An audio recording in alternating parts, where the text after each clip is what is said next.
Hey you folks, Cool18 here, and welcome to another Kerbal Space Program video.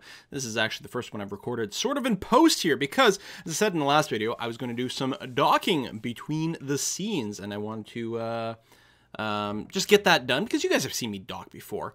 But I'm really happy I decided to sort of record some of it anyway because first we're going to see a really smooth like silk docking, and then right after we're going to see something that I promise you don't want to miss.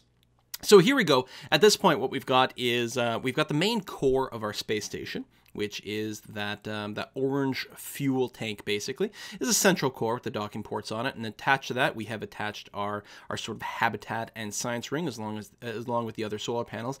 And this is the extra refueling mission that I sent along to Duna here. Basically, I made sure that this fuel tank would arrive almost completely full. Well, I guess not even then, it's about 2/3 of the way full, but a lot of extra fuel in here so that we had some extra, just because when I launched all my missions to Duna, I didn't know exactly how much fuel would be left in that central core, and I wanted to make sure there was plenty of it kicking around.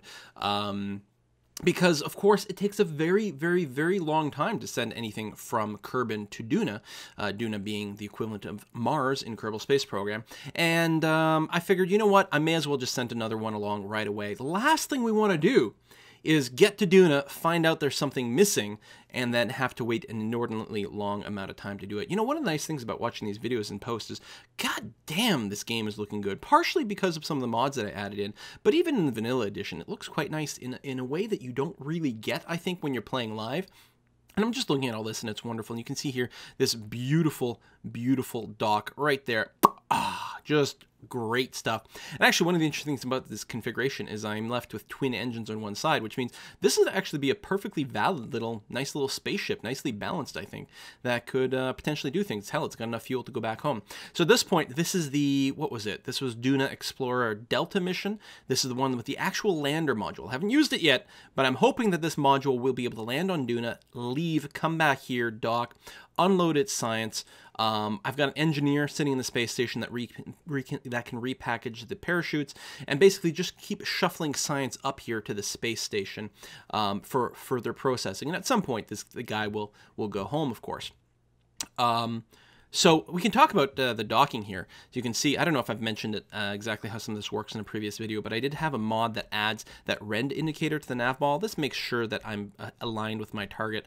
And mostly, oh, here I think I accidentally used the WASD, and when I meant to use the IJKL keys to do some RCS kind of maneuvers. So my idea is I use the red indicator to make sure I'm perfectly aligned with the docking port, and then what I do is I use the IJKL keys with a little bit of forward motion, and I make sure that my prograde marker is directly on the pink indicator. So the pink indicator is the direction to my target, which indicates that right docking port, and as long as the prograde is right on it, it means I'm moving directly to it, and if the middle of the nav ball, that little orange indicator, is on the red line, it means I'm also perfectly aligned, which you could do without, you know, sort of in visual sense. So even here, even though I'm coming in diagonally, I know that like this will dock, right? I'm coming in sort of sideways, and I could, you know, line things up to go directly there, but there's no reason that this diagonal movement can't work. And of course, it's assisted by the fact that docking ports are kind of magnetic and will automatically latch. So right around here, we're about to latch on, and we didn't. We just sort of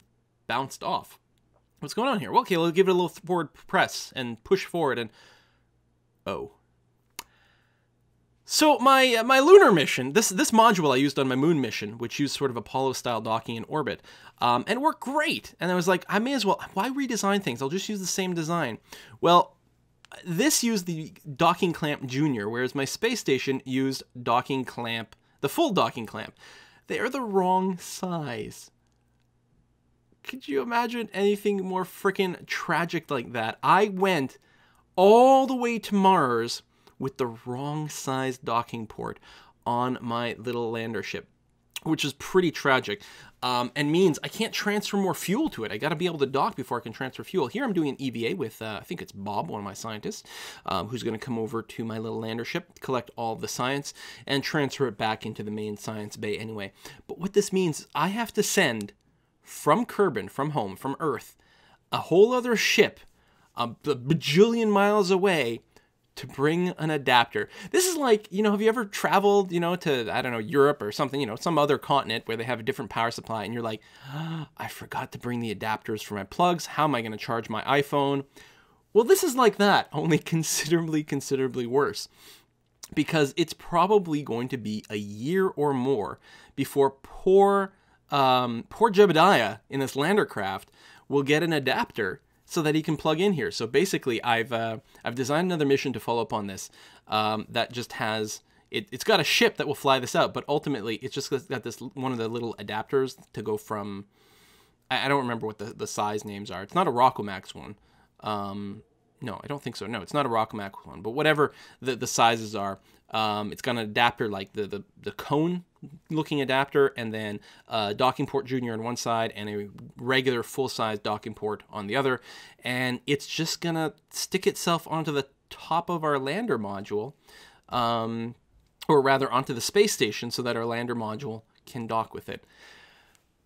It's a good thing I'm not playing with the life support mods, otherwise things would be pretty horrible. So overall, I think this mission is really good. Although I haven't tested the lander, I don't know for sure that A, it can land successfully on Duna, or B, that it will have enough Delta V left over after doing that to be able to get back into orbit and get in here. Hopefully it can do that, in which case we will be cranking in a crazy amount of science. On the bright side, by the time we get here in about a year, with our adapter, we should have plenty of science assembled in our science lab. So thank you very much for watching this. In the next episode, we will be bringing our adapter here and finishing our docking maneuvers. See you next time, folks. Bye-bye.